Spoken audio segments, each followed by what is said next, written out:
15 अगस्त को झंडा किसने फहराया?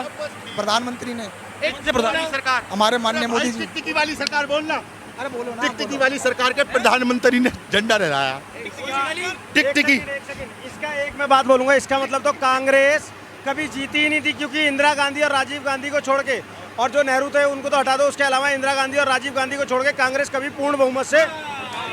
ये देखो गुड़गांव आज हुड्डा सिटी जो पूरा बना बैठा है, उसको जो पूरा खा के बैठे हुए कौन बैठा हुआ है? रॉबर्ट वाड्रा, जिसको सोनिया गांधी का दामाद कहते हैं, और हुड्डा बैठा हुआ है। चर्चा वहाँ नहीं करेंगे। वही मैकडोनल्ड्स का 100 किलो का आलू जो लोकसभा में दे रहे थे कि इतना बड़ा आलू उगाएंगे कि मैकडोनल्ड्स एक आलू में पूरी जनता को बर्गर खिला देगा। ऐसे लोगों के बयान अगर आप सुनोगे तो पप्पू के चमचे पप्पू ही होते हैं। गुड़गांव किसने बसाया? गुड़गांव तो बसाया, किसने बसाया यार? कौन फिरकी ले लेगा? हुड्डा जी ने बसाया है। हुड्डा जी ने बसाया है। कौन सी पार्टी से बिलोंग करते हैं? वो कांग्रेस से। ठीक है, ठीक। अरे सुनते जाना, एक ऐसा गांव बताओ और एक ऐसा विला बताओ जो बीजेपी ने खुद का बसा लिया हो। नाम बताओ, मैं बता रहा हूँ, स्क्रिप्ट बता दो।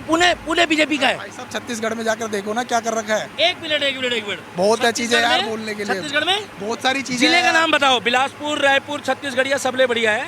दुर्ग, भिलाई, राजनांदगांव, दंतेवाड़ा, बस्तर, कांकेर नक्सलियों का इलाका है। बोल मत देना। वहाँ पे है बीजेपी का 60 साल से। अरे वहाँ पे 15 अगस्त को झंडा किसने फहराया? प्रधानमंत्री ने, प्रधान सरकार, हमारे माननीय मोदी जी। टिकटिकी वाली सरकार बोलना, अरे बोलो ना, टिकटिकी वाली सरकार के प्रधानमंत्री ने झंडा लहराया। तो तुम कह रहे हो टिक टिक की सरकार, कल भी तुम रेले जाते थे तुम्हारे स्थान विशेष में, आज भी रेले जा रहे हो और कल भी रेले जाओगे। अच्छा, चाहे वो बांग्लादेश हो चाहे जहाँ भी हो, रेले जा रहे हो कि नहीं? कुछ बदला है क्या? कांग्रेस में शामिल हो गए। तुम कहते रहो कि भाजपा हिंदू मुसलमान करती है, हम रेलते रहेंगे। कुछ नहीं बदला है। कैसा पहलवान अगर ज्वाइन हो गए तो वो होने दीजिए, वो बात नहीं है। जो कहा जाता है ना टिक टिक की सरकार है, कुछ नहीं बदला है। देखिए उनके चाचा महावीर फोगाट ने खुद कहा कि कांग्रेस ने जब बहुमत में थी तब भी हमें कभी भी खिलाड़ियों को उन्होंने कभी आगे नहीं बढ़ाया, तो अब कहाँ बढ़ाएंगे? अचानक से आप कह रहे कि साहब पहली बात तो ये है, हरियाणा का जो मुद्दा है उसके असल मुद्दे तो समझ लो। मैं हरियाणा के गांव से ही आता हूँ। ठीक है। वहाँ पे मुद्दे बेरोजगारी का मुद्दा है बहुत। कौन सा गाँव है आपका? मेरा हराड़दाना गाँव है, हरियाणा सोनीपत के पास पड़ता है। ठीक है। अब देखो बेरोजगारी पूरे देश के अंदर तो व्यापक है ही, वो वहाँ पर हरियाणा के अंदर सबसे ज्यादा है। Unemployed suicide rate of youth सबसे ज्यादा हरियाणा के अंदर है। मेरे आंकड़े नहीं है, सरकार के आंकड़े। बीजेपी के राज में हुआ है, आप ये कह रहे हैं? भाई साहब बेरोजगारी 10 साल से तो उन्हीं की सरकार चल रही है हरियाणा प्रदेश के अंदर, और केंद्र में भी उनकी है। तो बेरोजगारी का असल मुद्दा है। चुनाव तो है ही, उसमें मेन मुद्दे यही हैं, और क्षेत्रीय मुद्दे भी है। जल संकट का बहुत बड़ा बिल्कुल ये कह रहे हैं कि भाई बीजेपी के राज में हरियाणा में इतना कुछ बेरोजगारी बढ़ गई है, तमाम चीजें बढ़ गई हैं, इसलिए चुनाव में तो हारेंगे। और कांग्रेस और आम आदमी पार्टी अगर साठगांठ भी कर ले फिर 2014 में ये हरियाणा में कहीं ना कहीं अच्छे खासे कलेक्टर लगे हुए थे। जैसे मनोहर सरकार आती है, इनकी सरकार नौकरी चली जाती है। सबसे बड़ी बात है कि ये उस हरियाणा की बात कर रहे हैं जहाँ से खेल के लिए सूरवीर पैदा हुए हैं।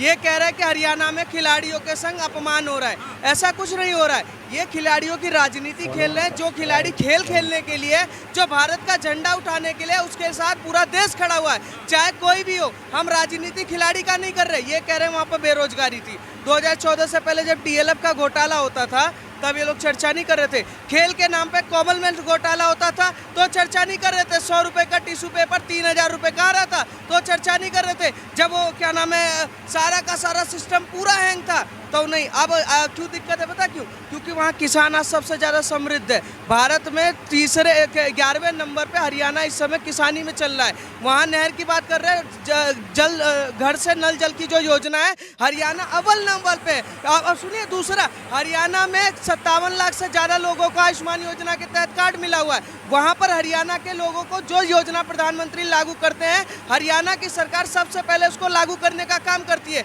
ये वहाँ पर खेल क्या खेल रहे हैं कि खिलाड़ी के संग दुष्व्यवहार कर दिया, इसके संग ये कर दिया, हरियाणा के संग दुर्व्यवहार कर रहे हैं। हरियाणा के संग अगर दुर्व्यवहार कर रहे होते तो 10 सालों से सरकार नहीं होती। जब रॉबर्ट वाड्रा को जमीन कौड़ी के भाव दे रहे थे तब ये चुप बैठे थे।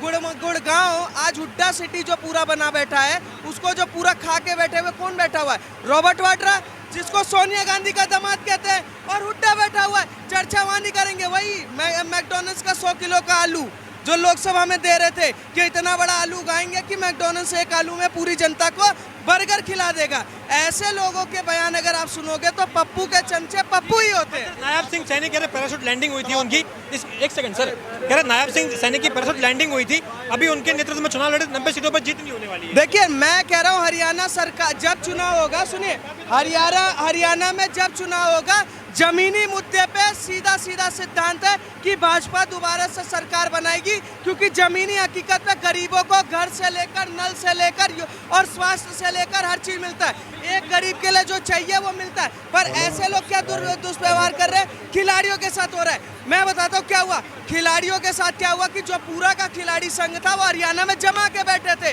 उत्तर प्रदेश के खिलाड़ियों के साथ जो दुर्व्यवहार हो रहा था उस पर नहीं बोल रहे थे, पंजाब के साथ जो हो रहा था उस पर नहीं बोल रहे थे, हिमाचल के साथ हो रहा था नहीं बोल रहे थे, उत्तराखंड के साथ नहीं हो रहा था। पर मोदी ने क्या किया, वो बेचारा परेशान हो गया। मैं तो मना कर रहा था। अब आप कांग्रेस पार्टी छोड़ दोगे? अरे हमने तो आपको छोड़ दी भाई, छोड़ दी। बस अरे 90 सीटों में खाता नहीं खुलेगा, क्योंकि पहला भाई वो माफी